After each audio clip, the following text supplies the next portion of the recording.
Assalamualaikum warahmatullahi wabarakatuh. Bertemu kembali dengan saya Agus Hemodialisis. Jadi seperti biasa, saya ingin berbagi pengalaman tentang cuci darah. Ternyata ya ikan ini bisa meningkatkan hemoglobin bagi pasien cuci darah. Jadi waktu itu hemoglobin saya itu hanya kira-kira 11 ya, paling banyak 11,4, 11,3 lah paling banyak. Kemudian suatu ketika HB saya itu 12,5 lebih. Jadi 12,6, 12,5. Ini setelah saya pikir ternyata, jadi selama sebulan kemarin saya mengkonsumsi ikan. Jadi gini, ikan ini saya waktu itu kebetulan makannya ikan tenggiri ya. Ikan tenggiri itu difilet, kemudian dipotong-potong, digoreng pakai tepung, kita makan pakai sayur bening. Itu karena ikannya banyak, waktu saya hampir sebulan itu full saya konsumsi makan ikan itu. Jadi makan nasi, lauknya ikan itu hampir sebulan full saya. Kemudian sakit makanya, kok habisnya 12,5 gitu kan. Kemudian saya coba lagi bulan depan lagi. Coba bulan depan ini saya makan ikan lagi dengan menu yang sama.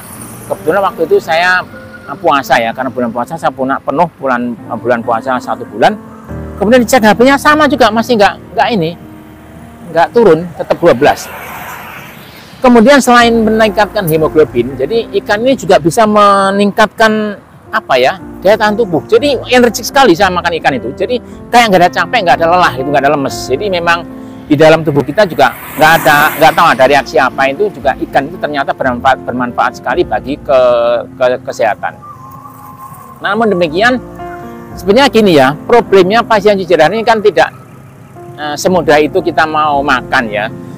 Biasanya selera makan ini kan susah ya untuk pasien cuci darah ini. Apalagi masih awal. Saya dulu gini ya, saya juga sama waktu awal-awal cuci darah itu kesulitan makan ya, artinya tidak ada selera makan.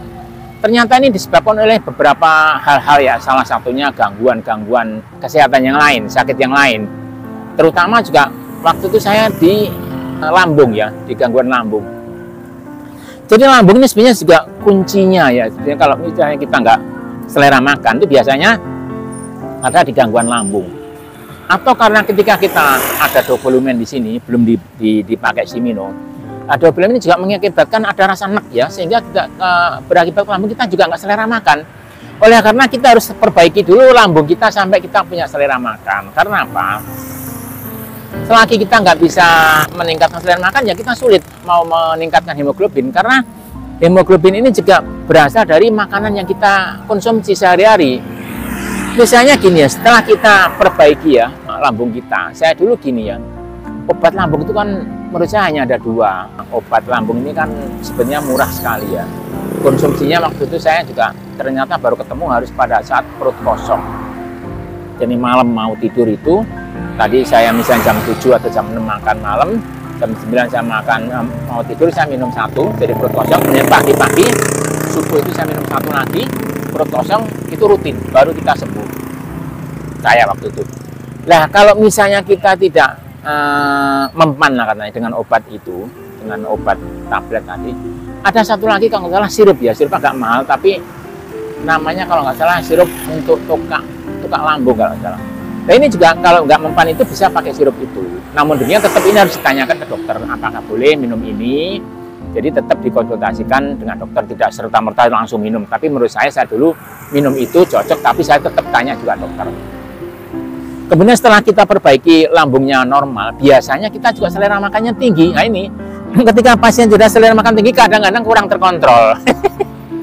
Jadi waktu kita makan kadang-kadang tidak sesuai kebutuhan, justru sesuai keinginan. Ini yang harus kita jaga. Oleh karena ketika kita mau makan yang bisa meningkatkan hemoglobin, harus kita pikirkan dulu makanan pokoknya dulu, baru makanan yang lain. Menurut saya begini ya, kalau misalnya kita sudah stabil, ini harus dijaga betul karena sulit sekali ya. Sebenarnya kalau kita kondisinya sedang stabil, jangan kita anggap wah kita udah enak, ini udah seperti orang sehat. Sebenarnya tidak seperti itu. Ketika kita udah gagal ginjal atau maaf nih, gangguan ginjal sudah kronis seperti ini, sebaiknya tetap hati-hati, dijaga. Karena mindsetnya kalau kita nggak hati-hati, kita katakanlah selagi mau makan apa saja, kemudian tidak terkontrol, ini tentu kita akan mengalami keluhan di kemudian hari. Oleh karena tetap kita harus menjaga pola makan dan pola minum sesuai dengan anjuran dokter. inilah pengalaman saya tentang ikan ternyata bisa meningkatkan hemoglobin.